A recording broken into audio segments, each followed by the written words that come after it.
Ladies and gentlemen, now please welcome to the stage Ted Davies and Casey Coleman. Happy Halloween, everybody. You ready for trick or treat? We did a little trick or treating with the tables this morning. We're making sure the program's coming together, and I think we're gonna have a good morning together. This is our last time, and we're looking forward to a close on the finalizing and finishing the Making the Mission Possible. We really hope that you've enjoyed everything that we've done over the last couple days. I've gotten some good feedback as we get ready for 2018.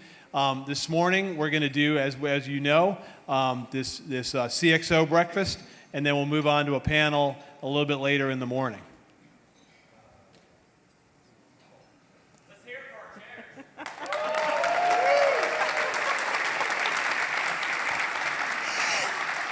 our chairs. Thanks, Jonathan. Yesterday in the track sessions, you all took surveys to let us know what your top 3 takeaways are for each of the Innovation Zone sessions. We've compiled your answers and created the questions that are going to be discussed at your tables today. At each of your tables, there's a government and industry facilitator who will lead the discussions around the 3 questions that were formulated. Before we discuss each question, we'll hear from the track session chairs to give us a recap from yesterday. So then, following that, Francis Rose, Jason Miller, Troy Schneider, and Tom Timon will lead us through a little report out from each of the tables, or from a selected number of the tables. We're not going to go through every single table. All right? So let's get started. We'll start with transformation, and let's ask Stan and Greg to come up and give us a readout from yesterday's sessions in the track.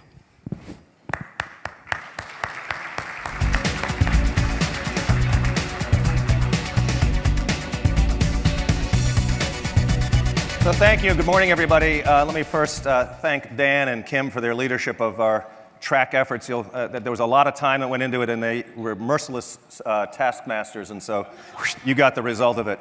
And it's also been just a real treat to work with my friend of 20 years and our newest Mendenhall awardee. We're going to miss you in the federal service, but we look forward to your service continuing. So thank you again from everything you've done.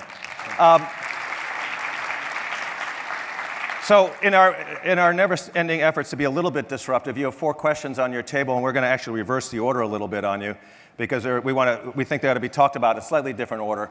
And the first thing is you'll see a question in there that talks about the customer and mission engagement. So let me just pose a question, because this theme kind of trickled throughout a number of different sessions. Who is the actual customer? As you're defining the transformation objective, people talked yesterday about technology as an enabler and so forth, but who is the actual customer? Greg and I talked about this a lot yesterday, and it occurs to us you could actually ask the question, is there any such thing as an internal customer? Remember, for those of you in the session, Harrison Smith said he considered his workforce, that they were his customer. You could argue that's actually not the case, that the customer is always external, because everything the government does is for an external stakeholder. Taxpayer, a soldier, a veteran, or what have you. So think about that question, and that's part of the definition of what the real mission engagement is going to look like, because you have to define the customer set. As you work to define that customer set, you will likely decide that you need to do some change. But then how do you drive that change across the organization? The group talked a lot about leadership engagement yesterday, and how do you get sustained leadership engagement, particularly in an environment in the federal sector where leadership has a shelf life.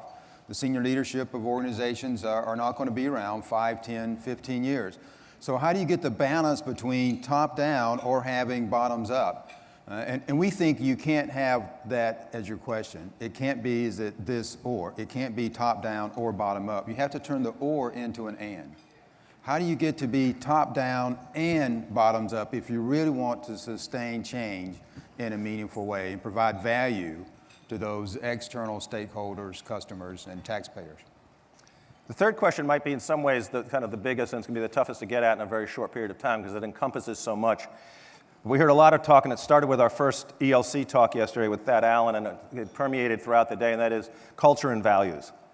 And how do you actually create an environment with shared culture and shared value? And I think that Thad and then several other speakers in different ways during the day raised the question of, do we actually have shared values across an organization, whether it's internal or across different stakeholder groups or with contractors, government, what have you.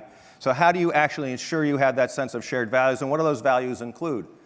How do you create an environment of continuous learning? How do you create an environment of collaboration, of risk sharing and risk absorption, from the senior level? All culminating in what is the people equation and the culture in which you're asking people to work? How do you diversify that culture and so forth? Very, very big question, but there are multiple parts to it. And as Greg said, it's not an either or when you deal with top down and bottom up. There's also no shortcut you can take around the culture and people question. Either you get it right and kind of take it at all angles, or something's going to fall through the cracks. The question is, how do we actually do that in this environment? So once you get that culture, values, and you get people and they're all aligned and ready to go, how do they get there? How do you develop a roadmap that is meaningful? How do you think about change in a way that you can measure what you're doing now, 6, 12 months, and what's really going to be that outcome base that you're really probably not going to see 15, 18 months. But if you set yourself up with a roadmap that you won't know if you're making progress until 15 months from now, trust me, you're not going to make progress. Because in that 15 months, there's going to be a shiny object over here and a shiny object over here, and it's going to get distracted.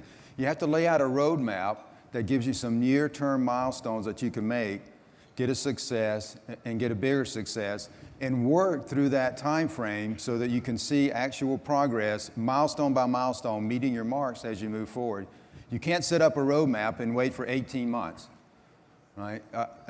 Program managers have a great philosophy called the miracle, right? Where you're managing a big program and things kind of go left and right, and then all of a sudden a miracle is going to happen and you're going to get to green right at the end. That's right. Big Bang Theory is great for a TV show. It's lousy for a change management strategy in a big organization. So how do you drive that roadmap? If you get people wanting to go on the journey, but they don't see how, they're going to be hesitant to join. If they don't believe that you can map out a plan, that'll get them there. So those are our major takeaways. I think the next step is for all the tables to discuss them. Ted, do you want to take over? Or Casey?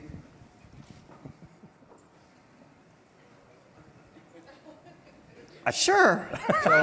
So tables. So welcome discuss. to Second City. Right. I'm going to speak, and Casey's going to finish the sentence. Do you have my back? That's Do you a have my great back, way- I've Stan? got your back. I did learn something yesterday. Casey, I have your back. Okay? We beat you already there, Ted. We already- Thanks, Ted. So what we're going to do is about 15 minutes, maybe a little more in the table, discuss the questions they've posed for you, and then we're going to get a little bit of feedback from around the group. Then we'll get on to the next track, and we'll close with a final one. Have fun. What he said.